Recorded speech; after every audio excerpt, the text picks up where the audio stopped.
जो ये राजनीतिक कुहासा बागेश्वर में दिख रहा है वह नेतृत्व की कमी की वजह से दिख रहा है। बागेश्वर जनपद के पास एक कुशल नेता नहीं है। प्रशासनिक मनमानियां तब बहुत बढ़ जाती हैं जब कोई भी क्षेत्र या जनपद नेतृत्व विहीन होता है। बागेश्वर में संभावनाएं अपार हैं और हर जनपद की तरह जब हम विकास को नापते हैं, तोलते हैं, तो सबसे पहले देखते हैं कि हमारा शिक्षा का स्तर क्या है और खासकर प्राथमिक शिक्षा का स्तर क्या है। उसके बाद हम देखते हैं कि स्वास्थ्य का स्तर क्या है, खासकर ग्रामीण क्षेत्रों में स्वास्थ्य का स्तर क्या है और जनपद स्तर पर जो स्वास्थ्य का तामझाम सरकार की ओर से स्थापित किया गया है वो किस हालात में है।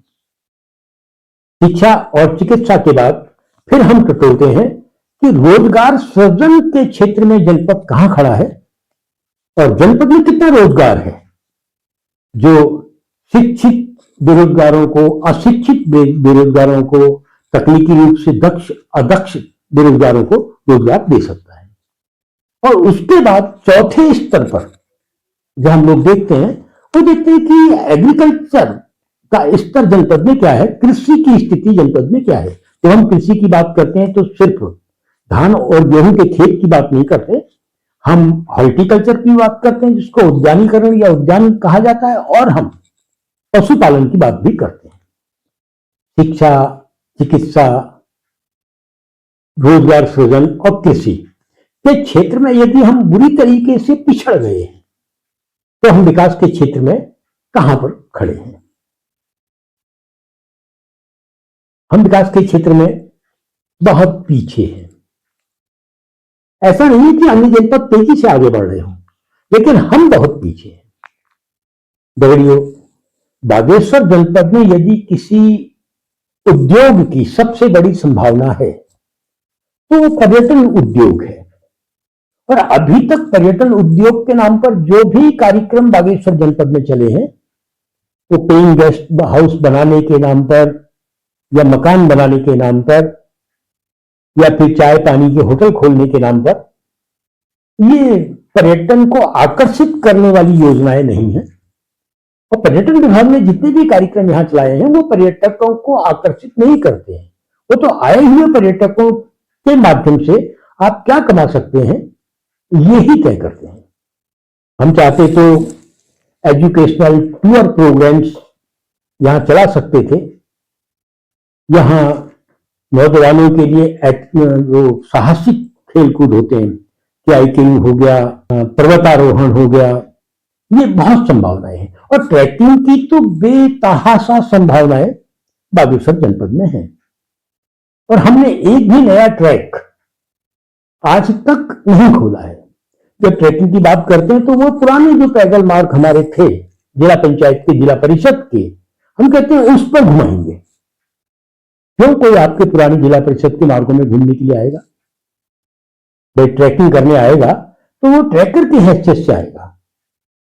हम ट्रैकिंग के प्रशिक्षण की बात तो कर ही नहीं रहे, हम सीधे से ट्रैकरों के लिए नए नए रास्ते खोलने की बात कर रहे हैं। दोस्तों, अपार संभावनाओं की बात जब हम करते हैं तो बहुत से और भी अपार संभावनाएं हमारे पास हैं। जब उद्योग के क्षेत्र की बात होती है तो कह दिया जाता है कि साहब खड़िया पीसने की मशीनें यहां लग सकती हैं, खड़िया की बहुत सारी खदानें हैं। खड़िया का जो भी कारोबार है यहां वो बहुत बड़ा रोजगार बागेश्वर को नहीं दे रहा है। वो कुछ गांवों के कुछ लोगों को रोजगार दे रहा है, निश्चित रूप से दे रहा है। और खड़िया एक ऐसे दोहन का उद्योग है जिसमें खड़िया ने एक दिन समाप्त होना है। स्थायी विकास के लिए स्थायी उद्योगों की बात ही सबसे महत्वपूर्ण होती है। लकड़ी के आधार पर बहुत से नए कारोबार यहां चल सकते हैं। अभी आप देखेंगे कि जो मकान बागेश्वर में बन रहे हैं उसमें यहां की लकड़ी लगाने की जगह प्लाईवुड लग रहा है, बड़ी बड़ी कंपनियों से जो प्लाईवुड बनकर आता है। और इसको प्रमोट कौन कर रहा है? और सरकार ने इस प्रमोशन को रोकने के लिए क्या प्रयास किया? बागेश्वर जनपद में हर तरह की क्लाइमेट मिलती है।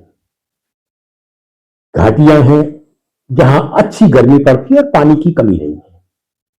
वहां जो पारंपरिक धान पैदा होता है, हम उसको मार्केट दे सकते थे, लेकिन दिक्कत यह है कि जो पारंपरिक धान हमारे हुआ करते थे, तो यहाँ के पारंपरिक बीज वो प्रायः समाप्त हो चुके हैं और कंपनियों ने अपने बीज डाल दिए। और जब हमें कंपनियों के ही बीजों के सहारे अपने खेतों को जिंदा रखना है, तो हम क्यों ना व्यवसायिक हो जाए और एक बहुत बड़ी बासमती चावल की बेल्ट हम विकसित करें। और बागेश्वर जनपद अगर बासमती चावल की बेल्ट विकसित करता है तो कोई नया काम नहीं कर रहा है। हमारी जो गरुड़ की घाटी है, उसमें बासमती पहले से बोई जाती थी, वो किस तरीके से बंद हुई इस पर अध्ययन किया जा सकता है और कैसे पुनर्जीवित की जा सकती है इस पर अध्ययन किया जा सकता है। हमारे यहाँ तल्ला मल्ला बिस्ला दानपुर का जो क्षेत्र है, वो सब्जी उत्पादन के लिए बेहतरीन क्षेत्र है। हमारे पास गेहूं उत्पादन के लिए बागेश्वर की जो घाटी है, कुछ घाटियों को तो आपने कंक्रीट के जंगलों में तब्दील कर दिया है, बावजूद इसके लाहौर घाटी हमारे पास एक बेहतरीन घाटी है और जहां गेहूं के लिए मौसम बहुत अच्छा है। आटा तो हर घर की जरूरत है। आप जब घर से बाहर निकलते हैं तो आपको गेहूं कहीं नहीं मिलता, लेकिन आटा विभिन्न कंपनियों का हर दुकान में मिल जाता है। उन सारी दुकानों में अगर आप ही के गांव का गेहूं पड़ा होगा तो हमारे जो पुराने घराट हैं वो पुनर्जीवित हो जाएंगे। और अभी जो 40, 45, 50, 55 रुपए किलो का आटा हम लोग खा रहे हैं, उस आटे की कीमत 20, 22, 24 रुपए किलो तक हो जाएगी। एक बड़ा उद्योग भी मिला और जो हमारी जेब कट रही है, बड़ी बड़ी कंपनियां जो हमारी जेब काट रही हैं, हम उस जेब कटने से भी बचे।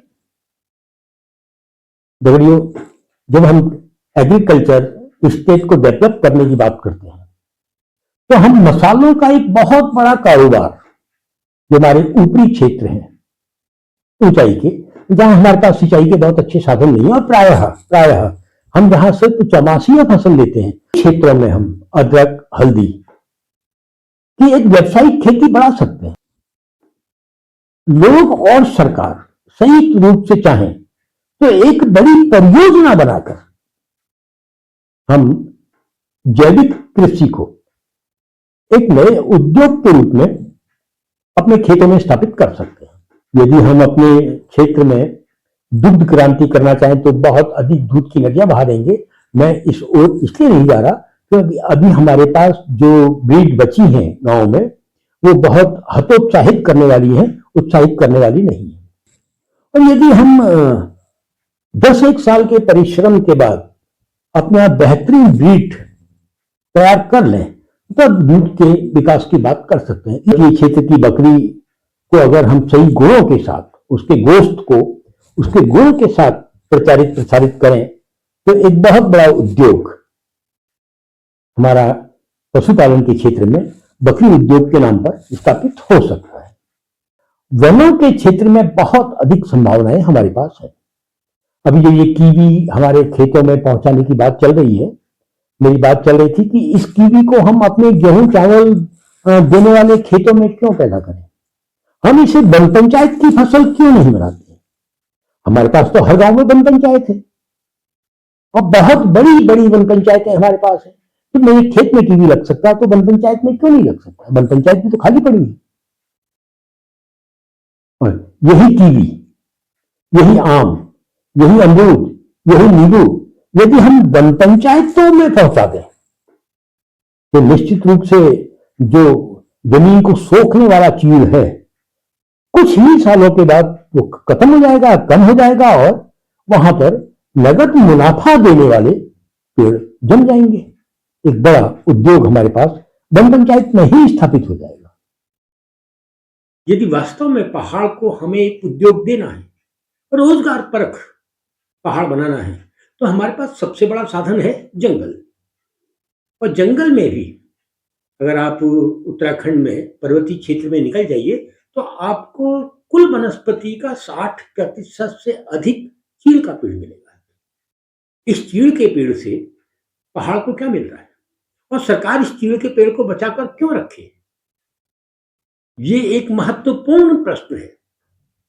चीड़ से निकलने वाला टिम्बर या फिर चीड़ से निकलने वाला लीसा जो बहुत से उत्पाद तैयार करता है टर्बनटाइन के रूप में, उस पर हम पहाड़ियों का क्या अधिकार बचा है? और यदि नहीं है तो वो किसने रोका है उस अधिकार को मिलने से? ये एक महत्वपूर्ण प्रश्न यहां है ही। दगड़ियों, चीड़ का पेड़ हमारा अपना पेड़ है और उससे निकलने वाला लीसा, उसमें अगर हमको कोई रोजगार मिलता तो एक लिस्वे से अधिक का रोजगार हमको नहीं मिलता है। यही लीसा यदि खुला छोड़ दिया जाए कि नहीं भाई, ये पहाड़ के लोगों की संपत्ति है और इनको आपसी तरीके से पहाड़ के लोग दोहन करें, तो एक बहुत बड़ा रोजगार तो हमारे हाथ में आ जाता है। लीसे ने अंत में जाना एक बड़ी कंपनी में ही है। पेड़ से लीसा निकलकर कंपनी तक पहुंचने के बीच में लीसा निकालना, उसको बाजार में बेचना, यह काम हम लोगों को क्यों नहीं सौंपा जाता? क्यों नहीं हर बेरोजगार से कह दिया जाता है कि ये 500 लीसे के पेड़ आपके हैं, आप इसमें से लीसा निकालिए? बीच की सारी बंदिशें क्यों नहीं हटा ली जाती हैं कि अब कोई बंदिश नहीं है, आप इसको बेचिए, खुली दुकान में बेचिए। खुला दुकानदार इसको बड़ी आड़त में बेचेगा, बड़ी आड़त इसको कंपनियों को नीलाम करेगा। ये आप नहीं करते हैं।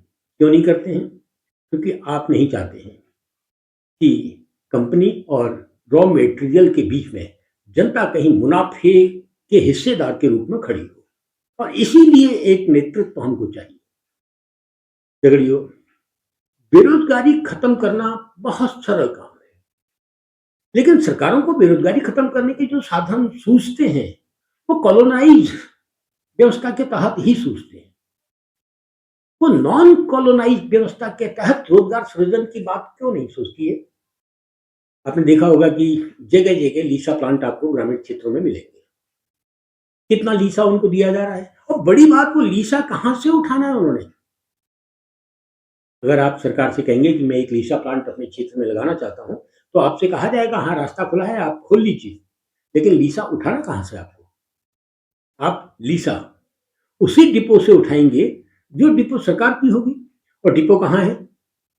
गढ़वाल में अगर आप डिपो ढूंढेंगे तो आपको मिलेगी कहीं डोईवाला के आसपास, और कुमाऊं में अगर आप ढूंढेंगे तो वो हल्द्वानी से नीचे कहीं वो डिपो आपको मिलेगी।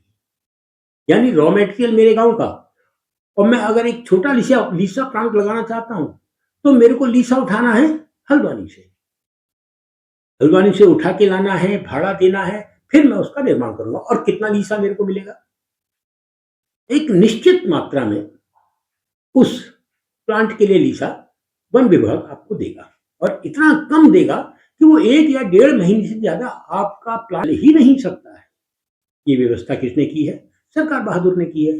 सरकार अगर चाहे तो बहुत सारे उद्योगों को पंचायतों के माध्यम से समाज को सौंप सकती है, बेरोजगारों को सौंप सकती है, लेकिन वो सौंपना नहीं चाहती। और यही वजह है कि पंचायतों को चुनाव लड़ने और लड़ाने का अधिकार तो दिया गया, उससे अधिक के अधिकार आज तक पंचायतों को नहीं दिए गए। क्यों? क्योंकि पंचायतों के रास्ते आप रोजगार सृजन की बात सोच सकते थे, समझ सकते थे, और ग्रामीण क्षेत्र में इसी सोच और समझ के रास्ते से नया नेतृत्व पैदा हो सकता था। और फिर सरकार बहादुर क्यों चाहेगी कि एक ऐसा नेतृत्व पैदा हो जो उनके करे धरे में पानी फेंके? तो दगड़ियों, अपार संभावनाएं हमारे पास हैं, लेकिन दिक्कत यह है कि आपके हिस्से में वही रोजगार आएगा जो रोजगार कॉलोनाइज सिस्टम को, बड़ी बड़ी कंपनियों को मुनाफा देने वाला रोजगार हो। यदि आप चाहते हैं कि कंपनियों ने जो हमसे लूट लिया है, आपका अचार कंपनी ने लूट लिया, आपके पिसे हुए मसाले कंपनी ने लूट लिए, और तो और आपकी पैदा की गई दालें बेचने का अधिकार कंपनियों ने लूट लिया। आपके अनाज को लूटकर कंपनियां मुनाफा कमा रही हैं। अगर आप चाहते हैं कि कंपनियों की लूट के समानांतर रोजगार के रास्ते खोले जाए, शायद इन सरकारों से तो उम्मीद नहीं की जा सकती। फिर किससे की जा सकती है? मैंने कहा, सिर्फ नेता, एक नेता जो जनता का नेता हो, राजनीतिक दल का ना हो। और ये नेता शिक्षा के बड़े-बड़े संस्थानों से ही बाहर निकलेंगे। लेकिन ये शिक्षा संस्थानों में पनप रहे राजनीतिक दलों के छात्र संगठनों से बाहर नहीं निकलेंगे। ये नेता कॉलेज से ही निकलेगा, एकेडमिक क्षेत्र से ही निकलेंगे, पर निकालना आपको पड़ेगा। और जिस दिन आप छात्रों के बीच से अपना नेता निकाल देंगे, निश्चित जानिए पहाड़ तमाम संभावनाओं से अचा गचा है। वो सब संभावनाएं फिर आपके अपने हिस्से में, अपने कब्जे में, आपकी अपनी मुट्ठी में होंगी। फिर मिलता हूँ, फिर मिलता हूँ।